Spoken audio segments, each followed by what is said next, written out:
כאשר רגל שאתה רוצה למתוח היא מאחורה, כל כף רגל ישרה, גם אצבעות ועקב על אותו קו, ורגל שנייה אתה מכופף אותה. אתה יכול להישען על הקיר, מכופף, עד שתרגיש מתיחה כאן. אוקיי.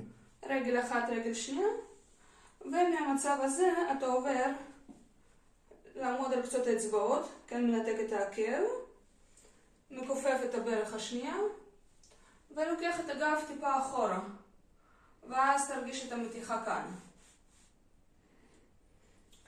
Okay. אחרי זה אתה מותח את השיר הזה בצורה כזו, רגליים להשתדל להצמיד ולהוריד ברך למטה. Okay.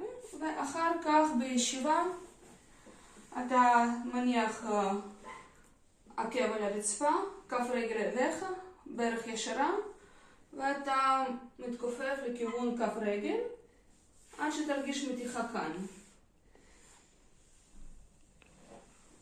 ואחרי זה אתה עומד, מתכופף ומשחרר הכל. גם מכופף את הצוואר, גב, להרגיש מתיחה של כל הגוף. וכשאתה נכנס הביתה, אתה לוקח מערוך, אוקיי, ועובר על כל השרירים המערוך, על החלקים הרכים, כאן, כאן וכאן.